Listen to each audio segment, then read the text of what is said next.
Think about the toughest obstacle you or your family has ever faced. You know, the kind of profound hurdle that just feels completely insurmountable and, let's be honest, maybe even deeply unfair?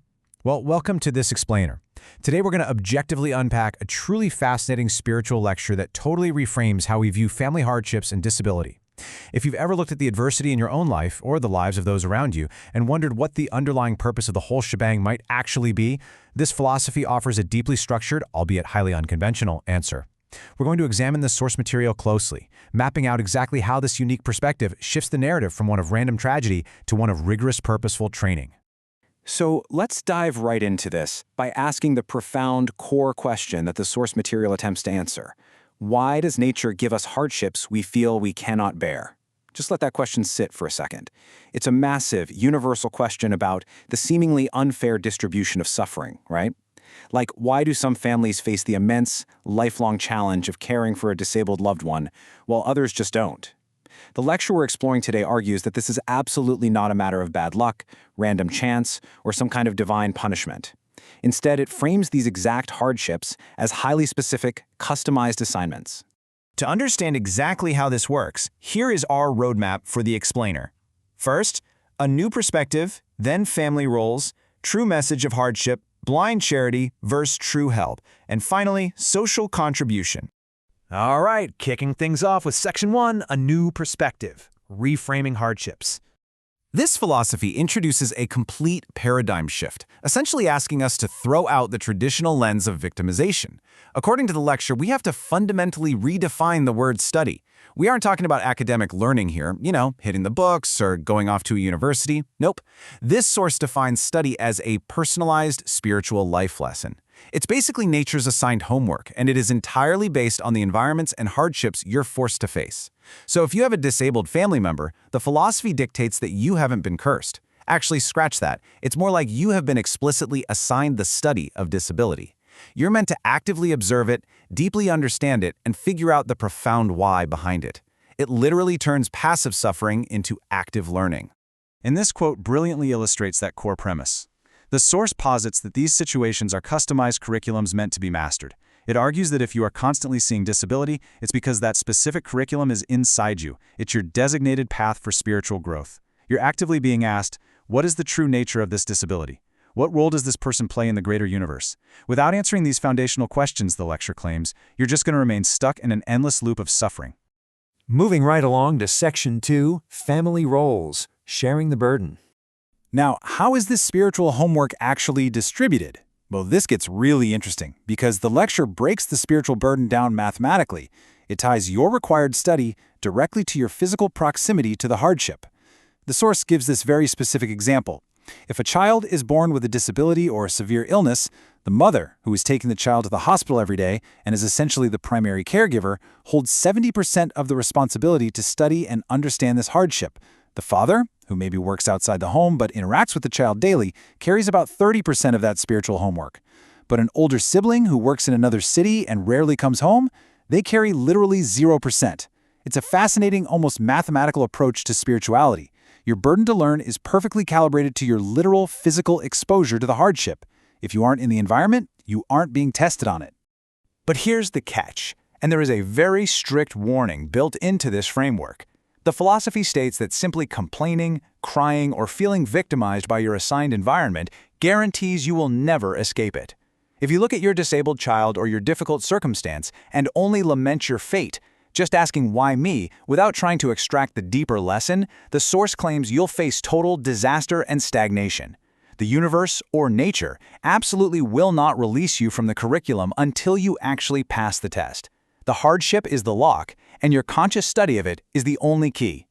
Which brings us to Section 3, True Message of Hardship, What Nature Teaches Us. The absolutely crucial point here is that whatever extreme environment you are constantly exposed to, well, that is exactly the subject matter you are destined to master. If you're constantly surrounded by sick people, your curriculum is the study of illness. If you're born into a poor environment, your mandated coursework is the study of poverty. Interestingly, and I found this kind of surprising, the source even applies this to wealth. Yeah, if you are surrounded by rich people, your spiritual task is to study wealth, its implications, and its responsibilities.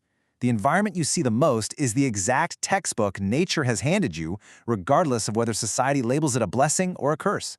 The source maintains a really strict view that divine forces use our environment as a completely neutral teaching tool. It emphasizes that overcoming our unique starting conditions is the ultimate goal.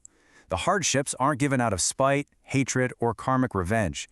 They're given because mastering that specific, difficult material is the exact mechanism required for you to rise up and stand tall. Okay, let's look at Section 4, Blind Charity versus True Help, the Danger of Pity. This radically redefines the concept of helping others, and it is so counterintuitive to how we usually view charity. The lecture argues strongly against what it calls blind pity. Simply giving money to someone who is poor or disabled without actually understanding why they're in that state is framed as actively harmful. The source gives this striking example. If you give money to a beggar simply because you feel sorry for them and you do it repeatedly, you aren't actually helping them. No way. You are cementing their identity as a lifelong beggar.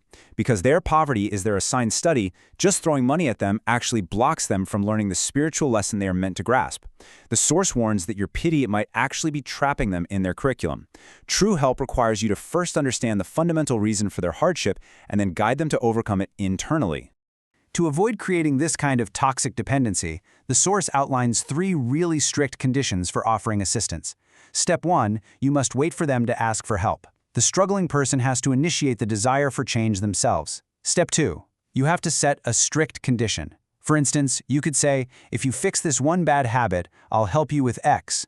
And finally, Step 3, help is only provided when they actively participate in their own growth. By following these steps, you ensure your help genuinely facilitates the other person's spiritual curriculum rather than short-circuiting it and stunting their development entirely. And finally, Section 5, Social Contribution, Becoming a Leader. So this is the ultimate destination of this philosophical journey. What actually happens when you successfully complete your assigned study? Well, by fully understanding the difficult hand you were dealt, the lecture claims you undergo a profound transformation. You don't just survive your trauma, you become a literal expert in it. Think about it. If you spent years deeply studying the true nature of the disability in your family, you eventually master it. From there, you might write books, give lectures, or develop entirely new methods to guide others facing those exact same struggles.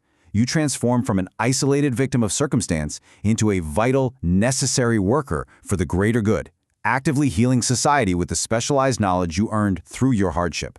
This perspective just entirely transforms the narrative of disability and hardship. It is no longer a story of endless tragedy or a life to be pitied.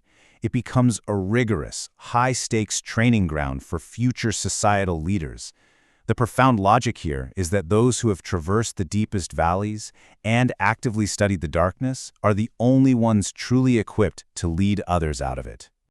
We're going to leave you with this final thought drawn directly from the lecture's core premise, inviting you to re-examine the greatest challenges in your own life. When you look at the difficult environments, the recurring obstacles, or those heavy burdens you face daily, are you just enduring them, waiting for them to pass, and lamenting your fate? Or, as this philosophy challenges us to do, are you actively studying them to find the hidden curriculum inside?